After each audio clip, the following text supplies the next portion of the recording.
اللہ ان سب کو مدینہ دکھا بھی مدینے کا میں اکیلا دیوانہ نہیں ہوں، میری مجبوری ہے، میری جان اٹکی پڑی ہے مدینے میں، میرا یہ کام نہ ہوتا رب کعبہ کی قسم ہے میں مدینے میں پڑا رہتا۔ عش فی المدینہ و مت فی المدینہ، جینا مدینے کا مرنا بھی امام مالک سے پوچھو نا، جنہوں نے 40 سال مدینے کی فضا میں مزے لوٹے، حدیث پڑھائی ہے، گنبد خضرا کے سائے میں بیٹھ کے پڑھائی ہے، 40 سال حدیث کا درس دیا، مدینہ نہیں چھوڑا۔ یہ عقیدت تھی کہ مدینہ پاک میں تھوک نہیں ڈالی، مدینہ پاک ہے یا نہیں ہے؟ مدینہ کل بھی پاک تھا، مدینہ آج پاک ہے، قیامت تک پاک رہے گا، گلیاں پاک ہیں، فضائیں پاک ہیں۔ ارض المدینہ فوقہا برکات و تحتہا رحمات، یہی تو مدینہ ہے جس کے اوپر برکتیں ہیں، نیچے رحمتیں۔ تراب المدینہ شفاء، یہی مدینے کی پاک مٹی ہے جس کے اندر میرے مالک نے شفا رکھی ہے۔ ایک دن آندھی آئی، میرے آقا نے دروازہ کھولا، باہر آ گئے، ایسے آستین کھولے، منہ مبارک کھولا، آنکھیں کھولی، سیدہ عائشہ صدیقہ میری ماں آپ کو سلام ہو، آپ نے قربانی دی، اپنی جگہ میرے مومنین سیدنا عمر کو عطا کر دی، آپ کو سلام ہو، اتنی بڑی قربانی دے کے گئی ہے۔ ماں باہر آ گئی، کہنے لگی، عرض کرنے لگی، آقا اندر آ جائیں، باہر دھول ہے، مٹی ہے۔ فرمایا میری عائشہ تجھے پتہ بھی نہیں ہے، مدینے کی مٹی میں میرے رب نے شفا رکھی ہے۔ ایک دن صحابی نے پوچھا، یا رسول اللہ آپ کو اپنی ازواج میں کس سے زیادہ پیار ہے؟ فرمایا عائشہ سے۔ اور صحابہ میں کس سے زیادہ پیار ہے؟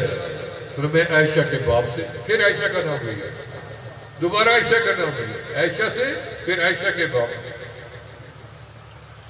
تمہیں کیا پتا مدینے کا آمنہ کے لال، یوم الذی دخل النبی صلی اللہ علیہ وسلم فی المدینہ اول مرہ، پہلی مرتبہ جب میرے آقا مدینے میں ہجرت کر کے داخل ہوئے، اضاء کل شیء، مدینہ روشن و منور ہو گیا، پہاڑ روشن، گلیاں روشن و منور ہو گئی۔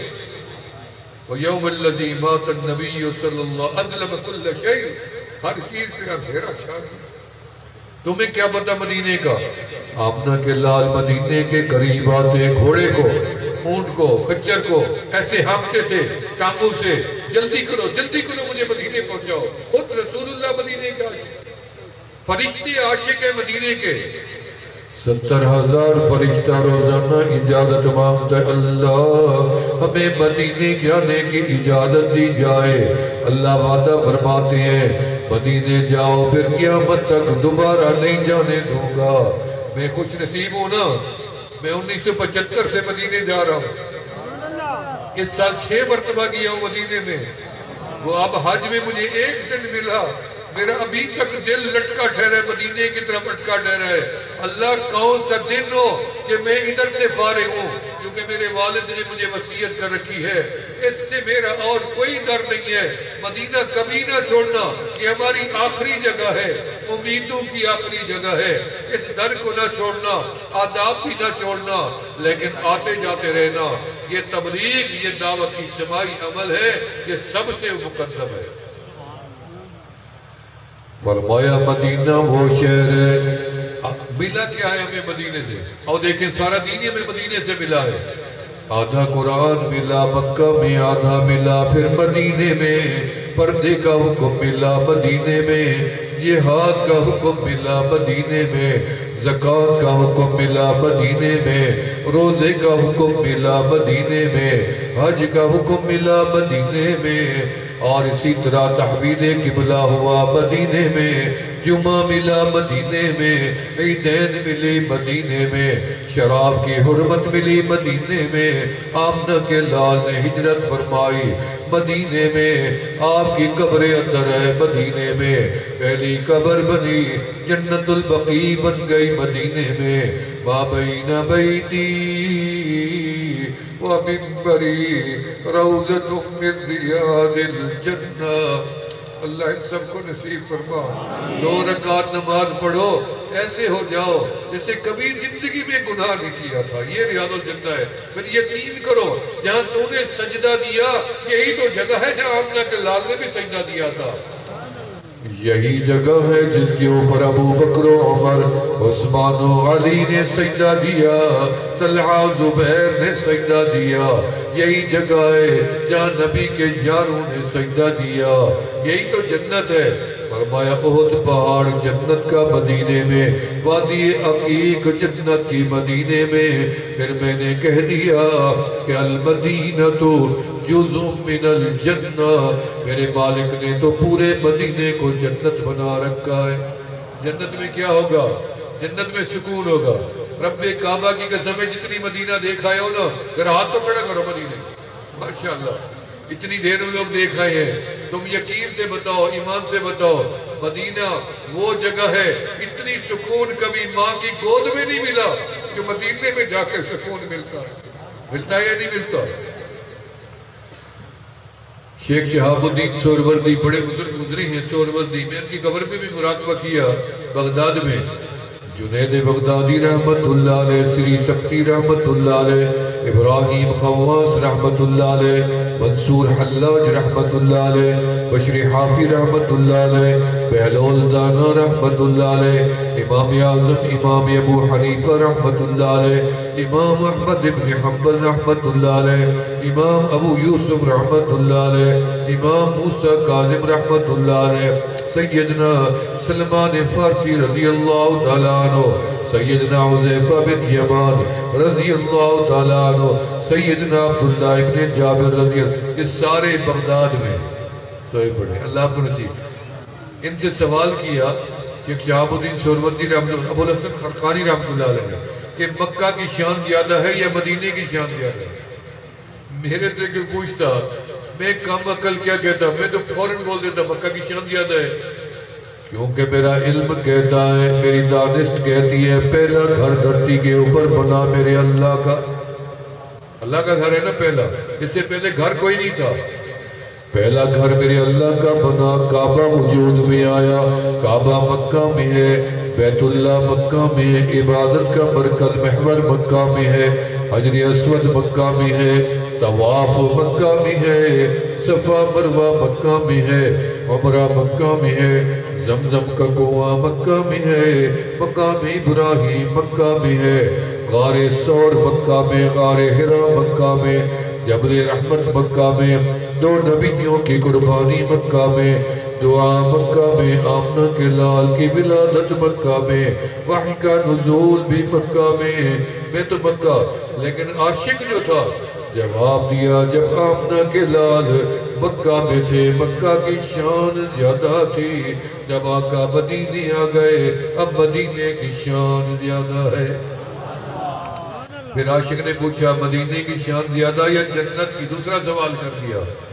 پھر فرمایا جب تک میرے آقا مدینے میں ہے، بھئی جنت کیا ہوتی ہے؟ جنت تو آپ کے قدموں میں پڑی ہے۔ ما بین بیتی و منبری روضۃ من ریاض الجنہ، قدموں میں نہیں ہے، قدموں میں ہے۔ یہ تو ہے گھر سے لے کے منبر تک، یہ جنت کا ٹکڑا ہے۔ البتہ جو مٹی آپ کے بدن کے ساتھ لگی ہے، اس مٹی کا میرے اکابر کا عقیدہ سنو، میرا سنو، اپنا بنا کے رکھو کہ اس مٹی کا مقابلہ کوئی دنیا کائنات کی چیز نہیں کر سکتی، نہ یہ زمین کا مٹی کا کوئی ذرہ دنیا جہان کا کوئی مقابلہ کر سکتا ہے، نہ بیت اللہ کر سکتا ہے۔ یہ مٹی کے ذرات جو میرے محبوب کے بدن کے ساتھ جڑے لگے ہیں، یہ رب کے کعبے سے افضل ہیں، بیت المقدس سے افضل ہیں، 7 آسمانوں سے افضل ہیں، بیت المعمور سے افضل ہیں، جنت کے در و دیواروں سے افضل ہیں، رب کے عرش اعلیٰ سے بھی افضل ہیں۔ رب نے یہ درجہ دے رکھا ہے۔ سمجھ آ رہی نا بات؟ مدینے کے عاشق بنو گے نہیں بنو گے؟ اور مدینے والے کے غلام وہ تم نہیں بنو گے، وہ ہم نہیں بنے گے، وہ کون بنے گا؟ چلو کتنی دن کے غلام بنے جی؟ آج تو وعدہ کر لیں، کل دیکھی جائے گی۔ کوئی 1 دن کا غلام، کوئی 10 دن کا غلام، کوئی 12 دن کا غلام، کوئی اولاد کا غلام، کوئی ذمہ دار کا غلام، کوئی وڈیروں کا غلام، کوئی بیوی کا غلام، آؤ مل کے مزہ آ جائے، ہم سارے مل کے مدینے والے آقا کے غلام بن جائیں۔ بنو گے نہیں بنو گے؟ جب تک زندگی کا آخری سانس ہے میں مدینے والے کا غلام ہوں، میں نسلی غلام ہوں، نسلی غلام۔ مجھے اس پہ فخر ہے کہ میں نسلی غلام ہوں، بھی نسل در نسل میں مدینے والے کا غلام۔ میری ماں غلام، میرا باپ غلام، میرا دادا غلام، میری دادی غلام، میرا استاد غلام، میرا مرشد غلام، میرے آقا، میرے سارے خاندان کے لوگ غلام، نسل در نسل میں نسلی غلام ہوں۔ میری حیثیت ہی کیا ہے؟ میں اپنی مرضی چلا کہاں سکتا ہوں؟ اگر اس بدن پہ، اس نکمے بدن پہ، اس کمزور بدن پہ اگر حکومت چلے گی تو میرے آقا کی چلے گی، مرضی چلے گی تو میرے آقا کی چلے گی۔ میرے آقا مدینے میں ہے، اس لیے غلام بنو، جز وقتی نہ بنو کہ 12 ربیع الاول تک غلام غلام کے نعرے لگا دو، گھر سجا دو، گلیاں سجا دو، چراغاں کر دو، جھنڈیاں لگا دو۔ 12 ربیع الاول کے بعد خوشیاں ختم، تم نے یہ خوشیاں منائی، یہ عارضی خوشی تھی۔ آج تیرے گھر پہ جھنڈا نہیں رہا، آج تیرے گھر پہ بتی نہیں چل رہی، وہ اس کے مصطفیٰ کہاں چلا گیا؟ آؤ میں تمہیں بتاتا ہوں کہ ایسی خوشی مناؤ، نبی کی سنت چہرے پہ لے آؤ۔ اگر ایک دفعہ آ گئی، جھنڈی تو اتر گئی، جھنڈے تو گلیوں میں گر گئے اور چراغاں ختم ہو گیا۔ ایک دفعہ میرے نبی کی سنت اپنا لی، یہ دنیا میں ساتھ، قبر میں ساتھ، حشر میں ساتھ ہے، جنت تک تیرے ساتھ یہ داڑھی ساتھ دے گی۔ اس لیے میرے دوستو، غلام بنو تو مدینے والے کے بنو، اور ساری زندگی کے غلام بنو۔ داڑیاں کٹوا کے تم نے شیطان کو خوش کیا ہے، وہ تو دشمن تھا۔ تم نے نفس کو خوش کیا ہے، وہ تو دشمن تھا۔ تم نے یہودیوں کو خوش کیا، وہ تو دشمن تھے۔ وہ ہندوؤں کو خوش کیا، وہ تو ہمارے دشمن تھے۔ اور داڑیاں رکھوا کر ہم مدینے والے آقا کو خوش کرنا چاہتے ہیں۔ تاکہ رابعہ بصریہ ایک کمزور خاتون تھی، دبلی پتلی تھی، ایک رات میں ہزار رکعت نفل پڑھ کے پھر بھی کمر نہیں ٹکاتی تھی۔ لوگوں نے کہا ہڈیوں کا ڈھانچہ بن گئی رابعہ، کیا ہوا؟ اتنی عبادت کیوں کرتی ہے؟ اس نے کہا مجھے اس عبادت سے کوئی لینا دینا نہیں، قیامت کے دن میں تو اپنے آقا کا سر فخر سے بلند کرنا چاہتی ہوں۔ تیرے سے رابعہ آگے نکل جائے، بہتر ہے کہ تم بھی سنت اپناؤ گے نہیں اپناؤ گے؟ مدینے والے آقا کو سجن سمجھتے ہو نہیں سمجھتے؟ شیطان تو دشمن ہے، سجن تو مدینے والا ہے۔ پر میں ساری دنیا رب کو راضی کر کے جنت میں جائے گی، میرا رب مجھے راضی کریں گے، پھر میں محمد جنت میں جاؤں گا۔ کملی والا اب کب راضی ہوں گے؟ پر میں جب میرا آخری امتی اللہ میرے ساتھ جنت میں داخل کر دیں گے، اور میں رب کو وعدہ یاد کراتا رہوں گا، وَلَسَوْفَ يُعْطِيكَ رَبُّكَ فَتَرْضَىٰ، اللہ مجھے راضی کر دیں گے، تب میں راضی ہوں گا جب میرا آخری امتی جنت میں چلا جائے۔ آخری وقت تھا، ہونٹوں پہ روح آئی ہوئی ہے، سکرات لگی ٹھہری ہے، آنکھوں سے آنسو جا رہی ہیں۔ جبرائیل اسرائیل غلام دونوں ٹھہرے علیہ السلام۔ کملی والا آپ کو تکلیف ہو رہی ہے روح کی جدائی کی؟ پر میں ہو رہی ہے، کوئی حکم ہمارے لے؟ پر میں جبرائیل میرے رب کو جا کے بتا دو کہ جتنی روح کی تکلیف ملتی ہے انسانوں کو وہ مجھ اکیلے محمد کو دے دے، اور میری پوری امت کو تکلیف سے بچا لے۔ یہ تیرے خیر خواہ ہیں، خیر خواہ کے ساتھ وفا کر۔ تو دشمن کے پیچھے چل پڑا، تو کون سا عقل مند ہے کہ دشمن کو خوش کرتا ہے؟ حالانکہ بچوں کو وصیت کر دی، بیٹا یہ حرکتیں نہ کرنا، ہمارے دشمن بڑے ہیں خوش ہو جائیں گے۔